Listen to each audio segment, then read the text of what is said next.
Hola a todos, vamos a resolver el ejercicio que tenían que enviar del cuestionario número 10. Me dan una función y me piden hallar el dominio, sus máximos y mínimos relativos y los intervalos de crecimiento y decrecimiento. Para la primera parte, para hallar el dominio tengo que analizar qué términos de la función, ¿sí?, qué partes de la función pueden estar involucrando alguna operación no definida. La única operación que tiene una restricción en su definición es el logaritmo, ya sea el logaritmo de las que aparecen acá, ya sea el logaritmo natural o el logaritmo en base 10 o cualquier tipo de logaritmo. Siempre el argumento de un logaritmo, para que el logaritmo pueda ser calculado, el argumento tiene que ser positivo. Así que la única restricción que tenemos es que x más 5 sea mayor que 0. Considerando que x más 5 debe ser mayor que 0, pasamos el menos 5 hacia el otro lado y nos quedaría que x es mayor, o tiene que ser mayor que menos 5. Entonces el dominio es menos 5 más infinito, ¿sí? El conjunto de todos los números reales mayores que menos 5. Bien, vayamos a la otra parte. Vamos a hallar los extremos relativos de una función. Para eso lo que hacemos es ver cuál es su primera derivada. La primera derivada es, bueno, derivo la función, que es una suma de funciones, ¿sí? La derivamos término a término. Entonces hacemos primero la derivada de este término y me va a quedar menos 18, que es una constante. Y la derivada del logaritmo de x más 5 es 1 sobre x más 5 por la derivada de x más 5, que es 1. Así que la derivada de este término me queda menos 18 sobre x más 5. Luego, la derivada de este término es una constante por x al cuadrado, entonces será la constante 0,5 por 2, baja el exponente, por x a la 2 menos 1, que me queda 1. ¿Está bien? Así que este término me va a quedar 0,5 por 2x.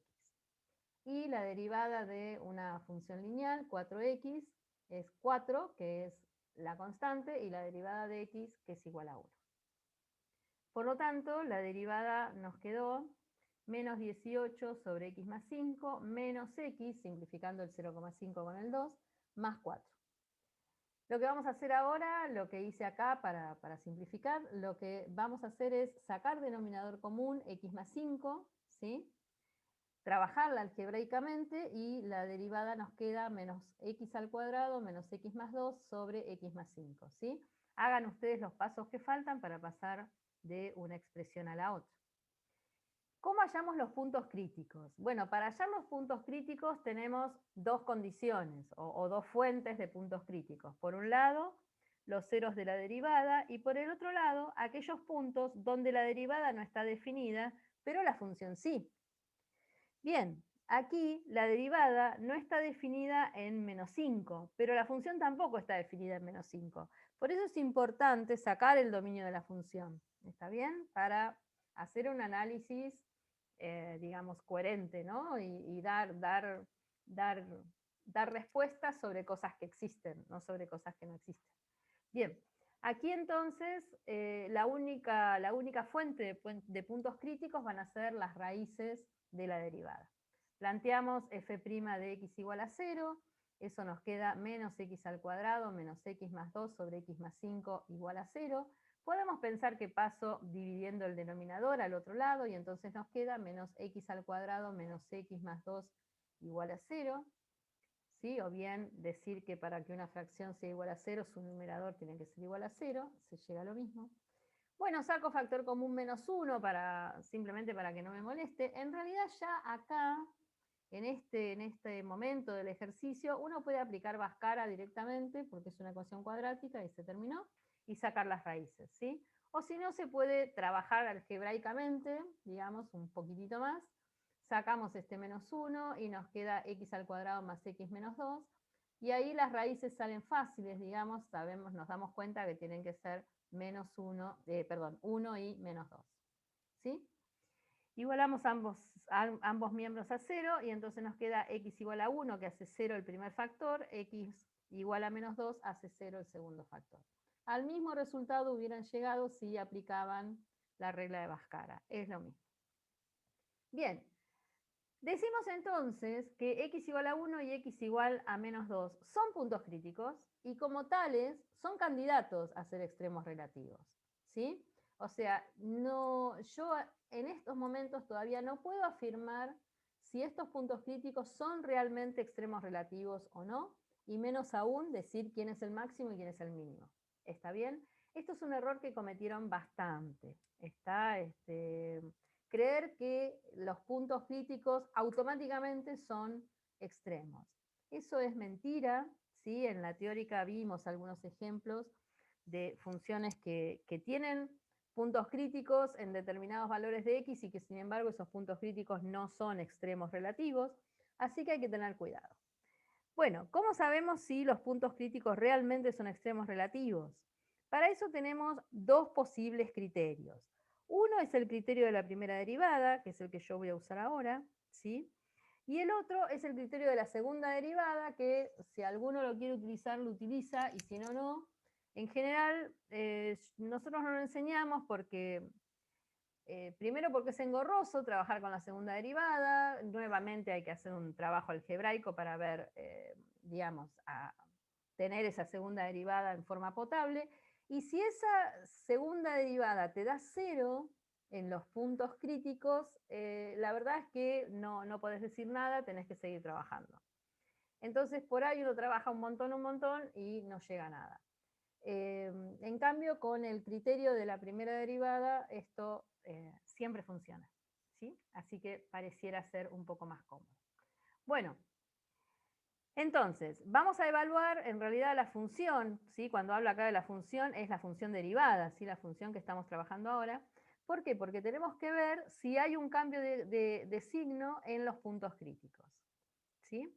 Entonces, vamos a trabajar con los siguientes intervalos. Desde x igual a menos 5, en realidad acá se podría haber puesto menos 5, ¿sí? Hubiera estado mejor porque desde menos infinito la función no está definida para los números menores que menos 5, pero bueno, está bien igual. Está bien porque tomamos menos 3, por eso. Si hubiéramos tomado menos 8, esto nos daba una equivocación, ¿sí? Entonces, vamos desde menos 5 hasta menos 2. Elijo un punto cualquiera, por ejemplo, menos 3, ¿sí?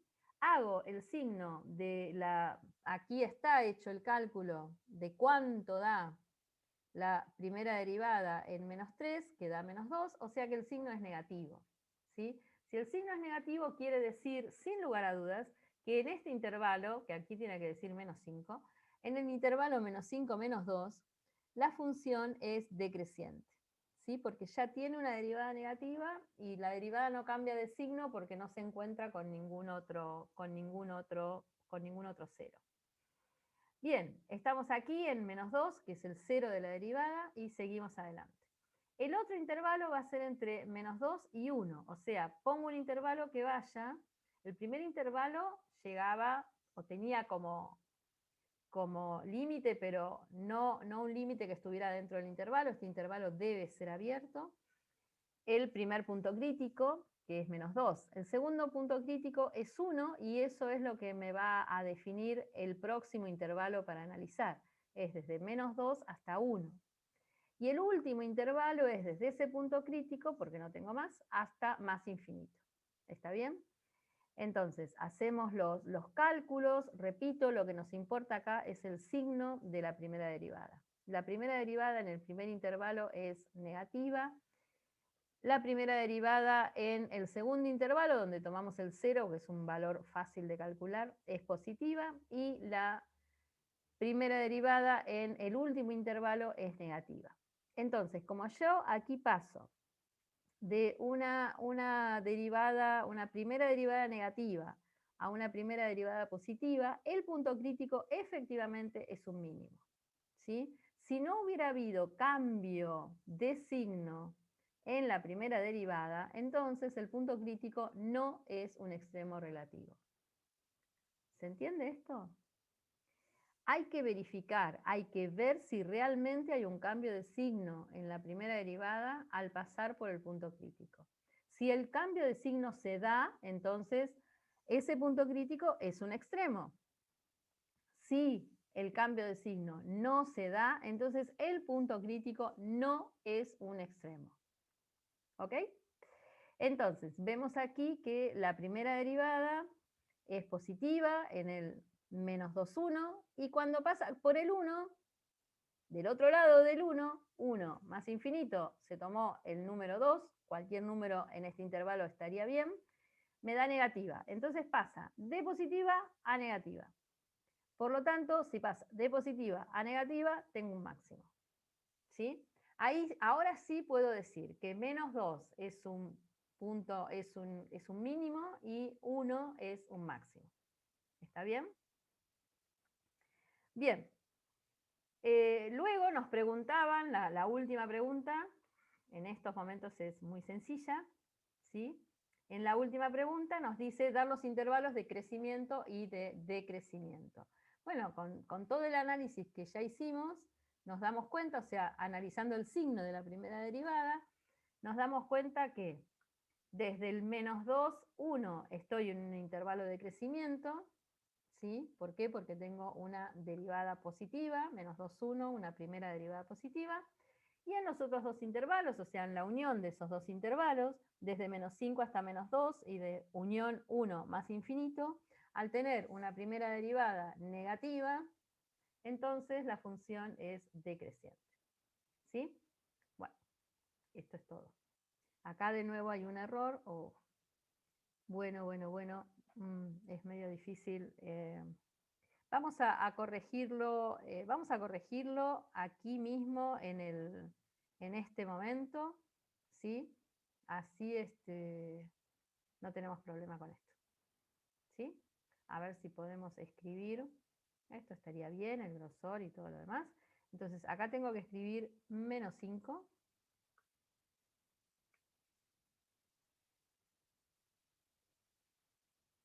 ¿Sí? Ahí está, más o menos quedó. Y ahora, aquí también es menos 5.